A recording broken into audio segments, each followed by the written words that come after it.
Naniniwala si dating Pangulo Joseph Estrada na hindi raw minadali ng Administrasyong Aquino ang paghahain ng kaso laban kay Pampanga Representative Gloria Arroyo.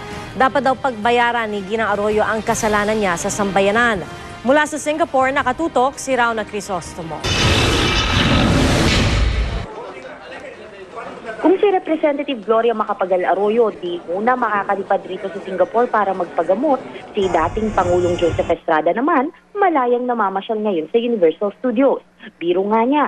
Baka ako proxy niya rito. Pero kahit nasa bakasyon sa ibang bansa, batid ni ERAP ang nagaganap sa Pilipinas at hinaharap na kaso at pagkakulong ngayon ng taong nasa likod ng pagpapakulong sa kanya noon. Hindi naman natutulog ang ating Panginoon Diyos. At sa wakas, makakuha rin ng hustisya ang sambayan ng Pilipino. Malayo rin daw ang pagkakaiba ng kanilang kaso ayon kay ERAP. Siya sa weteng idiniin, perang para rin naman daw sa mga mahihirap na taong bayan, habang pandaraya sa eleksyon ng kay Ginang Arroyo. Malayo. Sapagkat sa akin wala sila napatunayan na ako ay nandaya sa eleksyon. Pangalawa, yung sa graft and corruption, wala sila napakita ng isang kontrata na meron akong ginawang kalokohan. Kinampihan naman ni ERAP ang Administrasyong Aquino, kaya nga raw tumagal ang pagsampa ng kaso dahil talagang pinag-aralan ito. Payo niya sa dati niyang vice-presidente na pumalit sa kanya sa pwesto nang mapatalsik sa Malacanang. Sana harapin niya lahat yung mga paratang sa kanya at kung talagang wala siyang kasalanan, talagang na-absuelto siya. Ang hustisya po ay matatamo after due process kapag tayo ay sumusunod sa mga proseso. Ginagalang po natin si dating Pangulong Estrada, kaya tama po yung sinabi naman niya, magkakaroon po ng hustisya. Mula rito sa Singapore, Rauna Crisostomo, nakatutok 24 oras. Hindi rin po naitago ni MTRCB Chairperson Grace Poe Llamanzares ang tuwa ng kasuhan ng karibal ng kanyang ama sa politika na si Congresswoman Gloria Arroyo. Nakatutok si Trisha Zafra. Matagal man ang kanilang ipinaghintay, malaki pa rin daw ang pasasalamat ng anak ni Fernando Poe Jr. na nanaig ang hustisya. Ayon kay MTRCB Chairperson Grace Poe Llamanzares, hindi makakausad ang bansa hanggat hindi binabago ang mga pagkakamali ng nakaraan.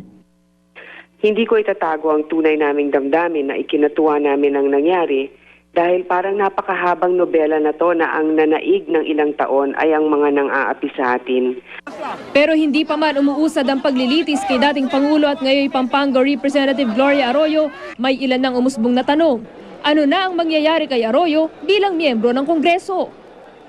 Ayon kay House Ethics Committee Chairperson Erico Aumentado, hindi raw maaaring kumilos ang mababang kapulungan kung walang naghahain ng reklamo laban kay Arroyo. Hindi raw nila basta-basta maaaring alisin sa pwesto si Arroyo kahit pa formal na itong kinasuhan ng electoral sabotage, maliban na raw kung ito mismo ang magbibitiw bilang kongresista. Wala pang pahayag na ganito ang kampo ni Arroyo. Si dating COMELEC Chairman Benjamin Abalos, nakasama ni Arroyo yung kinasuhan ng electoral sabotage, wala pa ring tugon. Isinugod siya sa ospital kahapon matapos atakihin ng ulcer at alta presyon. Trisha Zafra, nakatutok, 24 oras. Pinailawan na pang Christmas display sa loob ng Ateneo de Manila University. Nakatutok doon live si Dano Tingkungko. Dano.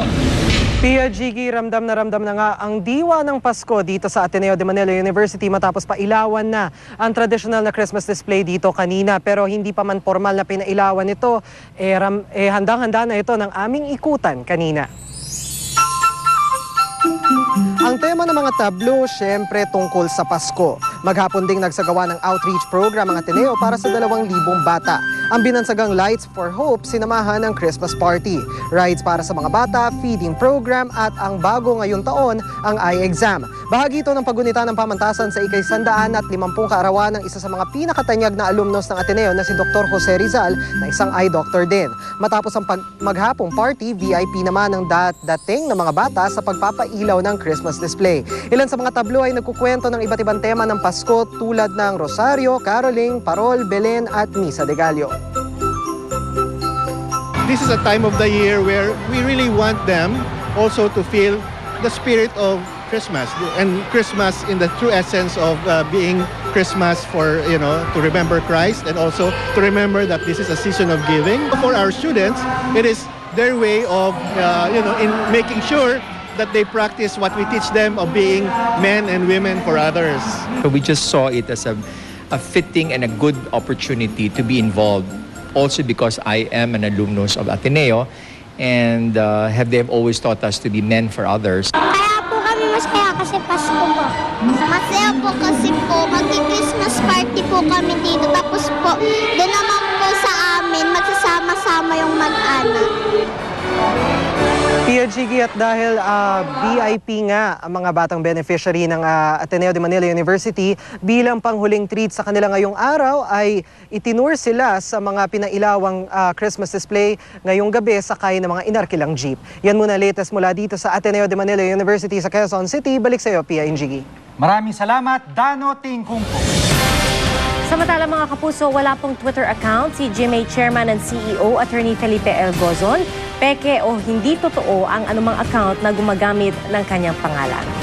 At yan po ang mga balita aming tinutukan sa nakalipas na 24 oras, 36 na araw na lang po, Pasko na. Mula sa tahanan ng katotohanan, ako po si Pia Arcangel. Ako po si Jiggy Manica, dito ang GMA. Walang kinikilingan, walang pinoprotektahan. Walang kasinungalingan, serbisyong totoo lamang. At dahil hindi natutulog ang balita, Nakatuto kami 24 oras.